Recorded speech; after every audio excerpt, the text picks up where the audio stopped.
राजद के वरिष्ठ नेता शिवानंद तिवारी ने कल कांग्रेस पर एक बयान दिया है और उन्होंने कहा है कि जो कांग्रेस है वो बिना पतवार की पार्टी है। हमारे साथ बातचीत करने के लिए कांग्रेस के नेता हैं प्रेमचंद मिश्रा, हम उनसे जानते हैं कि वो इस बयान को कैसे देखते हैं। सर, कल राजद के एक वरिष्ठ नेता शिवानंद तिवारी ने यह बयान दिया है कि कांग्रेस बिना पतवार की पार्टी है। कैसे देखते हैं इस बयान को? शिवानंद तिवारी भाजपा में जाने की तैयारी कर रहे हैं और मुझे लगता है कि इसी स्वार्थवश उन्होंने इस तरह का बयान दिया है। कोई सहयोगी दल का अगर नेता है तो विपक्ष पर अटैक करेगा ना। अपने मित्र दल के नेताओं के बारे में इस तरह का बयान कैसे देगा? ऐसा तभी होता है जब उस नेता के मन में कुछ चोर हो। शिवानंद तिवारी स्वभाव से कांग्रेस विरोधी आदमी है और पहले भी कई मौक़ों पर उन्होंने जब भी उनको लगता है तो बीजेपी पर अटैक करने के बजाय वो कांग्रेस के ऊपर अनाप शनाप बयानबाजी करते हैं।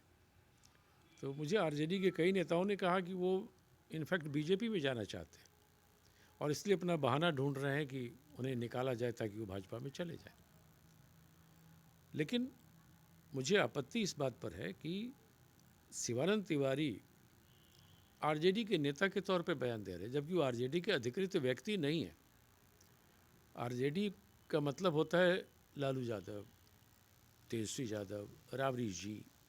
अगर इन लोगों की तरफ से ऐसा कुछ बयान आए तो बात समझ में आती है, लेकिन कोई अनधिकृत आदमी अपने निहित स्वार्थ में प्रेरित होकर अनाप शनाप बकता है, उसका कोई मायने नहीं है। लेकिन हमें अपेक्षा है तेजस्वी यादव जी से कि वो ऐसे लोगों पर कार्रवाई करें। उन्होंने कहा है कि सोनिया गांधी जो है वो अपना पुत्र मुंह त्याग दे अगर पार्टी को बचाना है तो। मुझे लगता है कि इस तरह का बयान देकर शिवानंद ने खुद को ही हास्यास्पद बनाया है। जो व्यक्ति खुद अपने पुत्र को बढ़ाने में लगा हुआ है, आरजेडी में शिवानंद तिवारी ने किसी कार्यकर्ता को टिकट नहीं दिलवाया, अपने बेटा को दिलाया। उनके बेटा आरजेडी के एमएलए है। तो जिस आदमी ने खुद अपने पुत्र को आगे बढ़ाया वो किसी दूसरे पर पुत्र मोह का आरोप लगाता है तो अपने आप में हंसी की बात है। कहीं उनका इशारा तेजस्वी यादव और तेज प्रताप पर तो नहीं है जिस पार्टी में वो हैं। मुझे लगता है तेजस्वी यादव का नाम लेकर डर रहे होंगे वो, तो कांग्रेस के ऊपर बात कर दी, लेकिन उनका इशारा कहीं आरजेडी पर हो। मैं समझता हूँ ये सब कोई मायने नहीं रखता है। सबसे बड़ा प्रश्न है जिस पर हमें आपत्ति है कि वो सहयोगी दल के एक नेता है और वो हमारे नेतृत्व के बारे में अनर्गल बयानबाजी कर रहे हैं। तो यह उनकी ये अनर्गल बयानबाजी हमें टोटलिटी में अस्वीकार है। ऐसे बयान देने वालों के लिए मैं समझता हूँ आरजेडी में भी कोई जगह नहीं होनी चाहिए। मुझे तो कभी कभी संदेह होता है कहीं शिवानंद तिवारी आरजेडी को कमज़ोर तो नहीं करना चाहते, या कहीं वो तेजस्वी के खिलाफ तो नहीं है, या तेजस्वी यादव का नुकसान तो नहीं करना चाहते, तभी तो इस तरह का बयान दे रहे हैं। उन्होंने तो यहाँ तक कहा है कि जब चुनाव होता है तो चुनाव के दौरान सोनिया गांधी और राहुल गांधी जो है वो पिकनिक मनाने चले जाते हैं बाहर। ये एक बकवास है। शिवानंद तिवारी को जानकारी नहीं होगी या भाजपा के किसी नेताओं का बयान कहीं पढ़ लिया होगा, क्योंकि बीजेपी वाले अनाप शनाप बकते ही रहते हैं। तो शिवानंद तिवारी को ही उसी तरह की बकवास पसंद आई होगी। मैंने कहा ना कि वो इस पार्टी का नेता तेजस्वी यादव है बिहार में। तो तेजस्वी यादव प्रतिपक्ष के नेता है। अगर शिवानंद तिवारी आरजेडी में है तो तेजस्वी यादव का फर्ज बनता है कि ऐसे लोगों पर लगाम लगाएं और उन्हें पार्टी से बाहर करें। आप उनके सहयोगी भी हैं? नहीं नहीं, बिल्कुल हम सहयोगी, तभी तो कह रहे हैं। बीजेपी वाला गाली देता है तो उसका जवाब हम देते हैं ना। लेकिन कोई मित्र दल का साथी जो सहयोगी दल का नेता अपने आप को कहता है और बिना मांगे सुझाव दे रहा है कि कांग्रेस को ये करना चाहिए वो करना चाहिए, अरे भाई तुम जिस पार्टी में पले उसमें ठीक करो ना। आरजेडी में ठीक करो ना, आरजेडी में क्या गड़बड़ी उसको ठीक करो अगर आरजेडी में हो। तो इस तरह के बयान की अपेक्षा हम किसी सहयोगी दल के नेता से नहीं करते।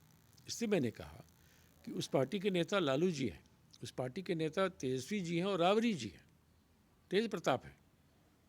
इन लोगों को चाहिए कि ऐसे बेलगाम घोड़े पर लगाम लगाएं, और अगर वो बीजेपी से मिली भगत करके सब बयान दे रहे हैं तो फिर शिवानंद तिवारी को आरजेडी में क्यों रखा हुआ है, उन्हें बाहर करें। इस तरह की बयानबाजी को हम स्वीकार नहीं करने जा रहे हैं। सर, आप लोग महागठबंधन में मिलकर चुनाव लड़े लेकिन चुनाव हार गए। कई तरह से आरोप लग रहे हैं कि कांग्रेस को ज़्यादा सीटें मिलने से हार हो गई, क्या लगता है? ये सब आधारहीन बातें हैं। मीडिया के लोग इस तरह खबर चलाते। कुछ सीटें हम लोग बहुत कम वोटों से हारे, 112 वोट से हम बरबीघा की सीट हार गए। तो जब आप हार जाते हैं किसी कारणवश, जब आपको अपेक्षाकृत कम वोट मिलता है, तो इस तरह की बातें होती हैं राजनीति में। यह कोई मायने नहीं रखता। हम मजबूती से लड़े थे, कांग्रेस, आरजेडी, वामपंथियों का हमारा गठबंधन। ये लास्ट आवर में कुछ प्रशासनिक स्तर पर गड़बड़ी की गई, जहाँ कुछ कम वोट से अंतर था, वहाँ रिकाउंटिंग नहीं कराया गया, पोस्टल बैलेट की गिनती नहीं हो पाई, तमाम चीज़ें जो मामला कोर्ट में गया है। इसलिए मैं नहीं मानता कि इसके लिए कोई एक पार्टी दोषी है। मुझे और परिश्रम करना चाहिए था, और मात्र 12,000 का तो अंतर है। एनडीए गठबंधन को 1.5 करोड़ वोट मिला है, हमें भी 1.5 करोड़ वोट मिला है, सिर्फ 12,000 वोटों का अंतर है। अगर 12,000 वोट अगर हम और लिए होते तो आज हमारी सरकार होती। इसलिए मैं नहीं मानता। आप लोग के दल का कहना है कि प्रशासनिक घोटाला हुआ है। बिल्कुल, प्रशासन के स्तर पे जो सरकार में बैठी पार्टियां होती हैं, उन्हें ऐसे मौक़ों पे लाभ मिल जाता है जब बड़ा क्लोज कंटेस्ट होता है, एडवांटेज मिल जाता है रूलिंग पार्टी को। डीएम, एसपी, एसडीओ, बहुत तरह के लोग होते हैं, उसमें कुछ लोग कुछ मदद कर देते हैं सत्ता पक्ष से जुड़े लोगों को। जैसे कई जगह हम लोग का कंप्लेन था। आप देखिए, आरजेडी का विधायक वहाँ हिलसा में मात्र 12-13 वोट से आ रहा है, शक्ति यादव। अब वहाँ अगर दोबारा काउंटिंग होती तो हम ज़्यादा वोट से जीत जाते, तो वो बात नहीं सुनी गई। तो यह एडवांटेज होता है, मानते हैं। लेकिन अगर चुनाव आयोग पूरी निष्पक्षता से चुनाव कराया होता बिहार में, और प्रशासन के ऊपर नकेल कसा होता, तो आज बिहार में गठबंधन की सरकार होती।